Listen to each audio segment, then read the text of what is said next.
Sure, sure. Look, so AMH is a bit of a misunderstood hormone because it's not like your FSH, which can vary. You know, it can go up and down depending on where you are in your cycle. AMH is a hormone, anti-Mullerian hormone, that's produced by the primordial cells, which women are born with. So these are the cells that have the potential to become egg cells. They're not egg cells yet. And from puberty until menopause, every 4 months, 5 or 6 of those primordial cells are selected for maturation, and they undergo this maturation process that lasts approximately 4 months. And only 1 or 2 make it for ovulation. So these cells are producing the anti-Mullerian hormone, and this is used by IVF clinics to determine the level of stimulation drugs to use in an IVF cycle.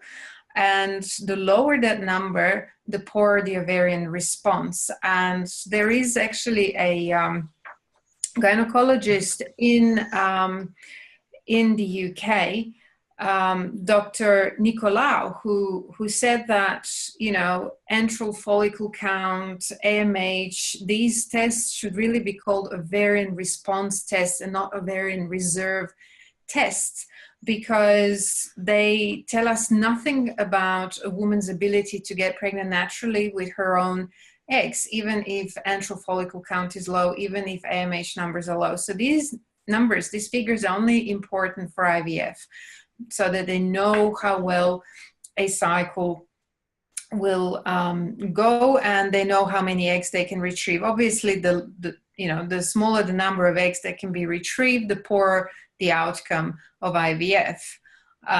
So, you know, IVF works then better for women with better AMH numbers and more higher antral follicle counts. So women, you know, in their 30s rather than women in their 40s, who naturally have a lower AMH number because they've already ovulated quite a few eggs over their fertile years. Now, what we also know is that at the time of menopause, a woman still has anywhere between 500 and 1,000 eggs, which never develop.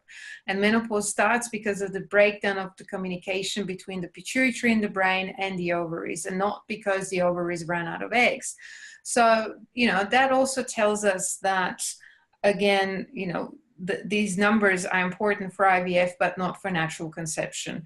And it simply means that you need to work on improving the quality of the eggs that you do have left. Now, we have seen some women, you know, have a slight increase in AMH after they do a full preconception program, take all the supplements, clean up their diet, clean up their lifestyle, you know, remove all the toxins or most of the toxins.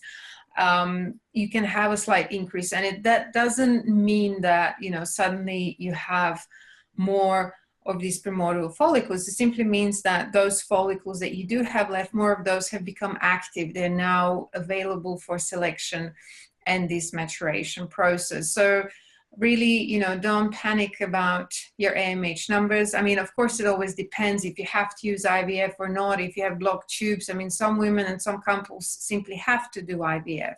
So, you know, for them, I would just say try and optimize your eggs as best as you can. We had one patient who was 44 when she came to us, and she had to use IVF, and she also had low AMH, and they could never retrieve more than, you know, 2 or 3 eggs. And then after she did a program, they retrieved 12 and called her a medical miracle at 45. So again, you know, it is possible. If you make changes. If you don't make any changes, if you don't adjust anything, then, you know, it's not, the chances of, you know, improving are not there. You have to change something if you want to see different results.